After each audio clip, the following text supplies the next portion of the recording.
Guys मैं रुखसार हसन, मैं रहमतुल्लाह। आप देख रहे हैं world real reaction YouTube channel. अगर आपको हमारी वीडियोस अच्छी लगे चैनल को लाइक शेयर सब्सक्राइब जरूर कर दें। चलते हैं जी वीडियो के अब।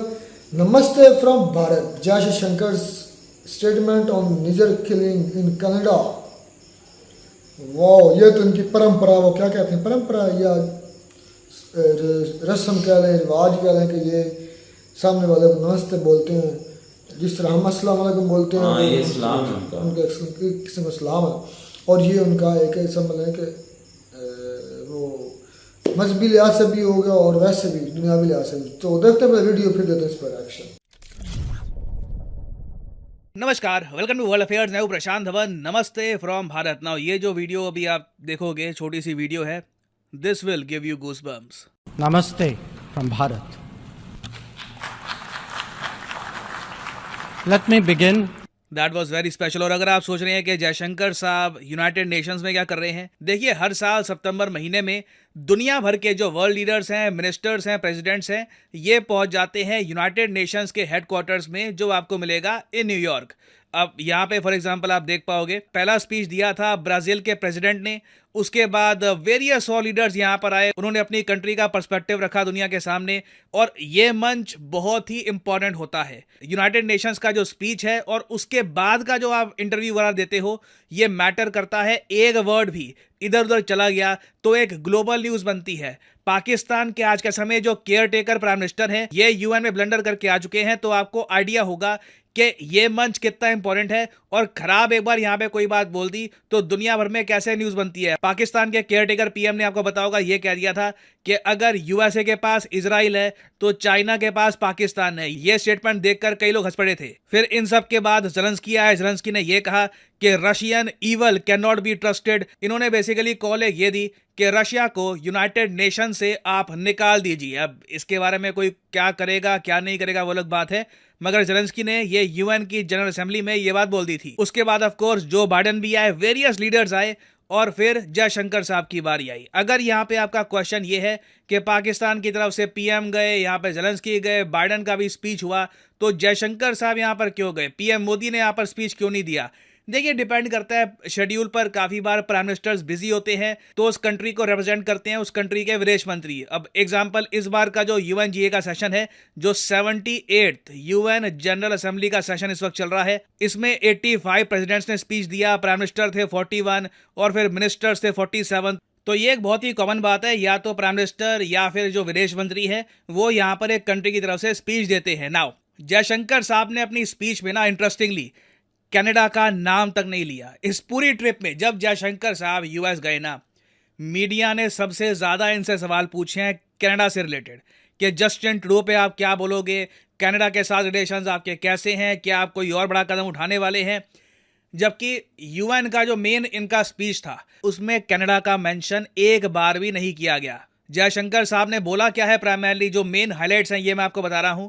इन्होंने पहली बात तो ये कहा कि हम अब नॉन अलाइनमेंट की एरा से बाहर आ रहे हैं। ये बहुत बड़ी बात है। India one of the founder countries था of the non alignment movement, तो उस मूवमेंट से हम बाहर आ रहे हैं और अब भारत इवॉल्व कर चुका है इनटू विश्व मित्र। ये बहुत ही इंटरेस्टिंग है। हमने ये नहीं कहा कि हम विश्व गुरु बन चुके हैं, क्योंकि अगेन देखो, विश्व गुरु एक ऐसा टाइटल है जो दुनिया आपको देती है। जब आप दुनिया में रिसर्च, साइंस वगैरह में इतना आप आगे निकल जाते हो, you are teaching the world, फिर दुनिया ही कहती है यू आर विश्व गुरु। तो हम लोग ऑफ कोर्स ये कहते हैं कि जी हम विश्व गुरु बन चुके हैं अब, तो और लगता हम लोगों ने ये कहा है कि हम दुनिया के फ्रेंड हैं। We are the friend of the world, we are विश्व मित्र। हम एक ऐसी पावर है जो ग्लोबल गुड के लिए काम करेगी। कहीं पर भूकंप आया है, कहीं पर पेंडेमिक है, इंडिया हेल्प करने के लिए जाएगा। और जयशंकर साहब ने यह भी कहा कि इंडिया की जो विलिंगनेस है टू बिकम अ विश्व मित्र, आप इसी बात से देख सकते हैं कि इंडिया की एंगेजमेंट कहाँ कहाँ पे है। हम लोग क्वाड की जो रैपिड ग्रोथ हो रही है उसका पार्ट है, हम लोग ब्रिक्स के एक्सपेंशन का पार्ट है। इंडिया अकेला देश है जो दोनों आपको ग्रुप्स में मिलेगा, ब्रिक्स में भी मिलेगा, एससीओ में भी मिलेगा, साथ में क्वाड में भी है, और I2U2 जिसके बारे में आपको पता होगा, इंडिया, इजराइल, यूएसए, यूएई, इस ग्रुप का भी पार्ट है। और अब तो ICEM का भी इंडिया एक इंटीग्रल पार्ट है। तो जेन्युइनली ये आप कह सकते हैं ये एक टाइटल है जो इंडिया ने अर्न किया है। दुनिया का दोस्त कौन सा एक देश है जो दुनिया का दोस्त है, जो रशिया का भी दोस्त है, जो यूएसए का भी दोस्त है? इट इज इंडिया, विश्व मित्र। फिर आगे देखिए, जयशंकर साहब ने हाईलाइट किया है कि अफ्रीका को दुनिया इग्नोर नहीं कर सकती। इंडिया ने इंश्योर किया कि जब G20 समिट इंडिया में होगा तब अफ्रीकन यूनियन को इंडिया की प्रेसिडेंटशिप के अंडर एक प्रॉपर मेंबर बनाया जाएगा ऑफ द G20 और most probably in the future G20 नाम को भी अपडेट करके G21 भी कर देंगे। करना चाहिए क्योंकि अब एक नया मेंबर यहाँ पे आ चुका है। साथ में इन्होंने ये भी कहा कि अफ्रीकन यूनियन की इंपॉर्टेंस इतनी ज्यादा है कि कल को जब यूएन सिक्योरिटी काउंसिल का भी एक्सपेंशन होता है तो वहां पर भी अफ्रीकन यूनियन को एक प्रॉपर जगह मिलनी चाहिए। और फिर आगे इन्होंने ये भी ऐड किया कि अब वो दिन खत्म हो चुके हैं जब कुछ चुनिंदा कंट्रीज डिसाइड करें कि दुनिया का एजेंडा कौन तय करेगा। देखो, ऐसा नहीं है कि अफ्रीकन यूनियन को प्रमोट करना हमारा काम है। हमारा काम ये है कि पावर का प्रॉपर डिस्ट्रीब्यूशन हो, दुनिया में एक्चुअल डेमोक्रेसी आए। ये ना हो कि यूरोप और नॉर्थ अमेरिका डिसाइड करेगा कि पूरी दुनिया में क्या होगा। अफ्रीका की भी सुनोगे आप साउथ एशिया की भी सुनोगे, आप लैटिन अमेरिका की भी सुनोगे। तो दिस इज वेरी इंपॉर्टेंट। तो जयशंकर साहब ने ये सब बातें यूएन ने मेंशन करी। अब इस स्पीच के बाद ना मीडिया के साथ इनकी एक इंटरेक्शन थी। वहां पर मीडिया ओपन सवाल पूछता है कनाडा के बारे में, और इश्यूज के बारे में। तो यहाँ पे मैं चाहता हूं कि आप देखें कि जयशंकर साहब से क्या पूछा गया और इन्होंने क्या जवाब दिया। My question is just in continuation to the Canada a topic that you addressed. What would be your response to the latest reports that have come in where it is said that intelligence was shared amongst the Five Eyes about the assassination is what they're calling it. And the other thing is apparently the FBI has told U.S. Sikh leaders that there are credible threats to them. So just wanted your reaction to that. I'm not part of the Five Eyes. I'm certainly not part of the FBI. So I think you're asking the wrong person. Now Canada से related ऐसे बहुत सारे सवाल इनसे पूछे गए कि जी बताया जा रहा है कि फाइव आइज की रिपोर्ट गई थी कनाडा को, FBI की रिपोर्ट गई थी, आप क्या कहोगे उस पर? जवाब इसका यही है, ना मैं फाइव आइज में हूं ना FBI में हूं, तो आप गलत आदमी से पूछ रहे हैं। तो देखो, मेन क्रक्स ये था, जो भी सवाल जयशंकर साहब से पूछे गए अबाउट कनाडा, इंडिया की कोशिश यही थी कि इशू और एस्केलेट ना हो। ये देखकर मैं कहूंगा एनकरेजिंग साइन है कि दोनों साइड्स अब इशू को और ज्यादा एस्केलेट नहीं कर रही। और अगेन देखिए, निज्जर से रिलेटेड बहुत सारी और डिटेल्स सामने आ रही हैं।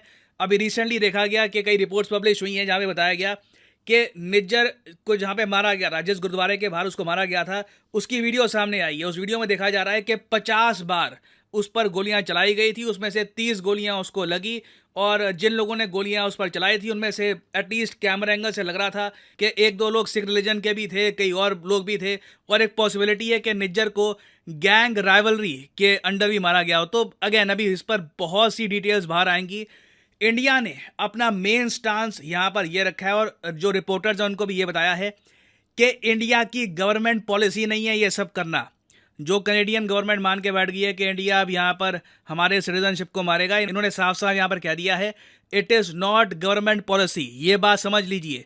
ये अपने जो लोगों को आप बता रहे हो कि इंडिया ने हमारी धरती पर हमारा सिटीजन मार दिया, बहुत ही प्रोवोकेटिव लैंग्वेज थी इनिशियली, बाद में ट्रूडो ने अपनी भाषा सही करी है। बट इंडिया ने एक बात यहाँ पर क्लियर कर दी है कि it is simply not our policy to do this. और अभी वैसे ये जो रिपोर्ट है निज्जर की किलिंग को लेकर, इस पर अभी आर्टिकल सबसे पहले वॉशिंगटन पोस्ट ने पब्लिश किया था। इस पर अभी और डिटेल्स बाकी आनी है।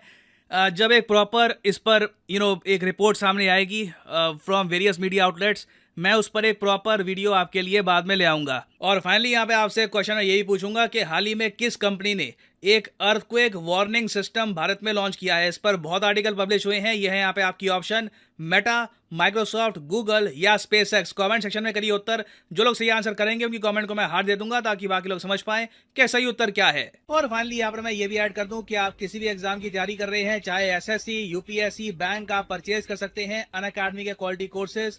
कमेंट सेक्शन में जाइए, पिन कमेंट में वीडियो की खत्म। वाकई नमस्ते फ्रॉम भारत। ये वाकई में इंडिया की हिस्ट्री मैंने तो नहीं पढ़ी, नहीं रही कि किसी भी अपने दुश्मन हो या अपना दोस्त हो, उसको इतनी मतलब कि ना समझ लें कि क्या इसको घटिया क्या घटिया हरकत से मारा हो, मुझे नहीं ऐसा लगता। और जो बात वो उस पर बात करेंगे, उस पर पहले भी काफ़ी बातें, लेकिन मुझे शंकर साहब की जो ना हालत दिमागी का और यकीन कर जाए, बिलीव में खुदा की कसम मैं हैरान हो जाता हूँ कभी कभी इनके आंसर सुनकर। अब इन्होंने जो जवाब दिया ना, उसका क्वेश्चन क्या था कि FBI या 5 आइज की रिपोर्ट के मुताबिक फलां फलां मतलब ये हुआ। अब हमारा रिएक्शन क्या होता, मैं ये सोच रहा था जब ये वो क्वेश्चन कर रहे थे, मैं अपना आंसर सोच रहा था। अच्छा, मैं सोच रहा डॉक्टर जयशंकर साहब कहेंगे कि नहीं जी, मतलब कि हमारा इसमें कोई इन्वॉल्वमेंट नहीं है, हम जो है अगर कनाडा के पास सबूत है तो वाला है। मैं इस तरह के आंसर, इस सवाल के सोच रहा था कि इस तरह के आंसर देंगे डॉक्टर जयशंकर। लेकिन फिर जो उन्होंने आंसर दिया, ओए उन्होंने कहा कि ना मैं कोई 5 आइज का बंदा हूँ, ना मैं FBI का बंदा हूँ। यानी कि जिन्होंने ये रिपोर्ट बनाई है ना, मैं उधर काम नहीं करता। मतलब मुझे नहीं पता कि उन्होंने ये रिपोर्ट कैसे बनाई। और मैं कहता हूँ जो 100% इस क्वेश्चन का एग्जैक्ट जवाब था, बगैर किसी मतलब के ज़्यादा बोलने के, मतलब टू द पॉइंट, और जिसमें ना नफरत हो ना ज़्यादा मोहब्बत हो, मतलब जिसे कहते हैं मॉडरेट या मोस्ट अथेंटिक जो आंसर कहते हैं मोस्ट अथेंटिक, मैं कहता हूँ ऐसे ही हो सकता था। उधर उन्होंने ना अपना रोना रोया, ना ज़्यादा चढ़ाई की है, ना ज़्यादा उतार की तरफ आए हैं, ना चढ़ाई की तरफ गए। सेंटर में रहकर इतना यार खूबसूरत जवाब, यकीन कर जाए। मैं अक्सर आंसर जब सुनता हूँ ना तो दंग रह जाता हूँ कि यार ये बंदा वाकई इसी वजह से तो वो इंडिया आज इस बंदे की वजह से इमरान खान भी इनकी तारीफें करते थे। बिल्कुल यार, हम खुद मैंने इसकी जो आपकी अदालत में मैंने इसको पहली मरतबा जो है ना हिंदी में इनका जो है ना सुना था, जो जवाब दे रहे थे, इसको क्या नाम है, रितेश शर्मा को।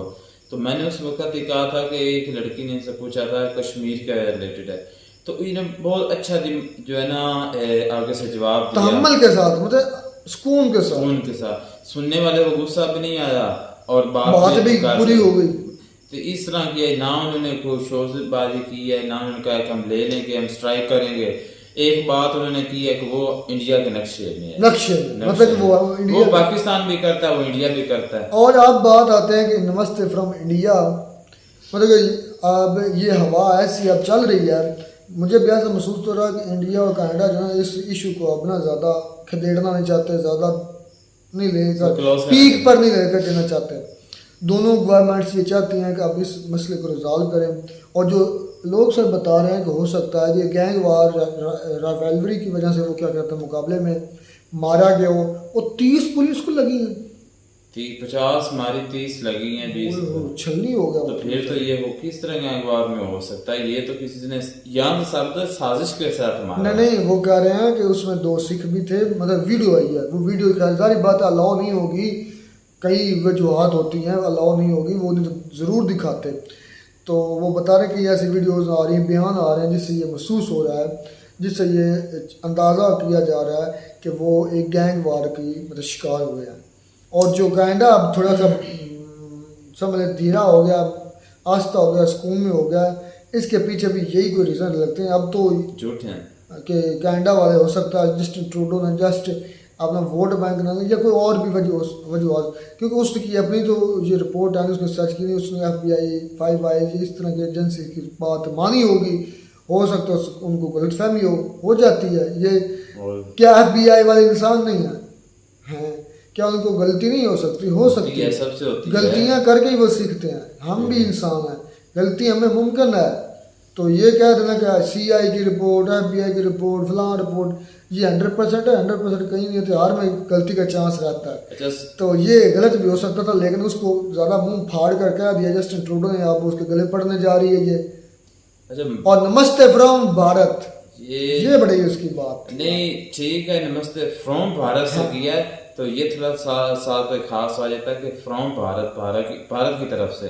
लेकिन जो नमस्ते ये उनका एक दीनी जो है से आगे से बंदे को सलाम या ग्रीटिंग है, मतलब हम जब मिलते हैं तो एक दूसरे को हम जो भी बोलते हैं हमारा हेलो बोल लेते हैं, हम मतलब वो इस तरह वो बस ये तो इस तरह जो भी जाते हैं वो अपने दीनी मजहब के मुताबिक सब कहते हैं, लेकिन ये थोड़ा खास हो गया कि भारत की तरफ से है सब। क्या लगता है आपको गैंग वार है कि ये गैंगवार का मुझे नहीं तीजा लगता है। कि मुझे नहीं लगता ये गैंगवार क्यों हुआ है। चले जो भी है मुझे लगता है जब ये गुत्थियां सुलझेगी तो पता तब भी चलेगा।